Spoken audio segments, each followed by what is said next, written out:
Good morning class 12। आज आप पढ़ रहे हो कुंवर नारायण का कविता के बहाने। चैप्टर का नाम है कविता के बहाने। तो आप इसका पहले जीवन परिचय पढ़ लीजिए। कुंवर नारायण का ये हिंदी के प्रसिद्ध कवि हैं। इनका नाम बड़े आदर से लिया जाता है। इन्हें साहित्य पत्रिका में युग चेतना संपादक करते हुए साहित्य जगत में अपने चर्चित रहे हैं। इनका जन्म 19 सितंबर सन 1927 में उत्तर प्रदेश में हुआ था। देश की आज़ादी की लड़ाई में इन्होंने बड़ा बढ़ चढ़ कर हिस्सा लिया था। और कुंवर नारायण ने जो ये कविता लिखी है, इसमें क्या है कि कविता का और बच्चों का दोनों का वर्णन किया है। कविता क्या होती है? कविता और चिड़िया। जैसे कविता क्या है, कविता की उड़ान जो होती है बहुत लंबी चौड़ी होती है, उसको हम पकड़ नहीं सकते, क्योंकि कविता चिड़िया जो होती है एक सीमित स्थान पर उड़ती है।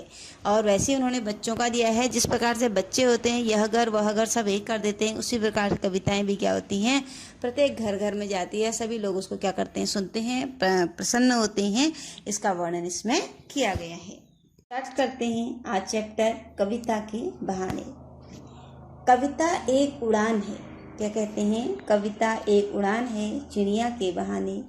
कविता की उड़ान भला चिड़िया क्या जाने, बाहर भीतर इस घर उस घर, कविता के पंख लगा उड़ने के माने, चिड़िया क्या जाने। अब इसमें क्या कह रहे हैं कि क्या बताया, कविता के बहाने शीर्षक लिया गया है। कवि में ये बताना चाहते हैं कि क्या है, कविता की कोई सीमा नहीं होती है। कविता क्या होती है? कविता एक उड़ान है चिड़िया के बहाने। जिस प्रकार से चिड़िया जो होते हैं स्वच्छंद आकाश में उड़ती है, उसी प्रकार से कविता भी क्या है, स्वच्छंद रूप से विचरण करती है। लेकिन चिड़िया की उड़ान क्या है, कुछ समय तक, सीमित समय तक होती है। और चिड़िया की उड़ान सीमित नहीं, कविता की उड़ान सीमित नहीं होती है।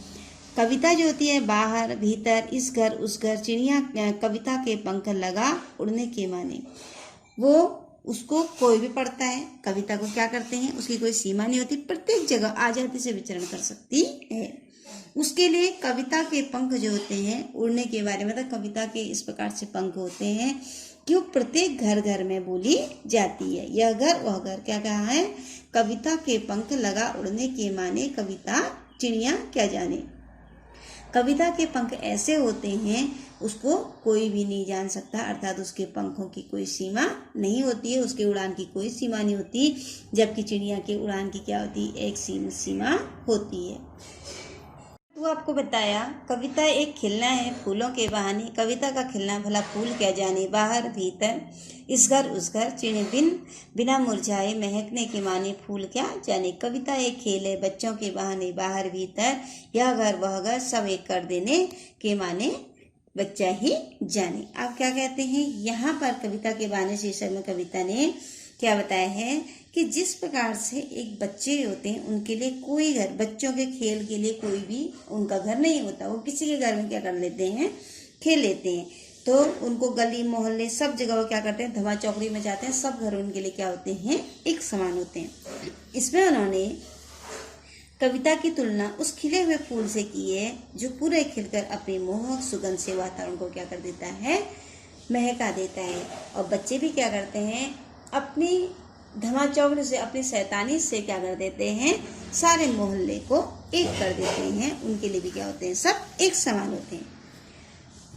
कविता एक खिलना है फूलों के बहाने। क्या कहा है, कविता एक फूल की तरह क्या करती है, खिलती है। कविता का खिलना भला फूल क्या जाने। कविता का जिस प्रकार से फूल खिलता है उसी प्रकार से कविता भी खिलती है, लेकिन फूल को इस बारे में क्या पता, फूल क्या जानती है, कविता का आनंद क्या होता है। बाहर भीतर इस घर उस घर, बिना मुरझाए महकने के मन। वो बिना मुरझाए कर, कविताएं जो होती हैं, फूल तो कुछ समय के लिए खिलते हैं, लेकिन जो कविताएं होती हैं वो हमेशा क्या रहती हैं, अपनी महक को, अपनी खुशबू से चारों वातावरण को प्रसन्न के रहती हैं। तो वो क्या करती हैं, बाहर भीतर इस घर उस घर, वो इस घर भी जाएंगी उस घर, अंदर बाहर कोई भी कविता को बोल सकता है। बिना मुरझाए महकने के माने, और बिना मुरझाए क्या करती हैं, वो महकती रहती हैं, अपनी खुशबू को बिखेरती रहती हैं। इसका महत्व फूल क्या जानता है, क्योंकि फूल क्या होता है, कुछ समय में क्या हो जाता है, मुरझा जाता है। कविता एक खेल है बच्चों के बहाने। जिस प्रकार से बच्चे क्या करते हैं, प्रत्येक घरों में खेलते हैं, वैसे ही कविता प्रत्येक घर में बोली जाती है। तो वह बाहर भीतर यह घर सब घर एक कर देने के माने बच्चा ही जाने। जिस प्रकार से बच्चा सारे घरों को एक कर देता है, उसी प्रकार से कविता भी क्या करती है, सभी घरों को एक करके गाई जाती है, अर्थात सब घरों में वह कविता गा सकते हैं।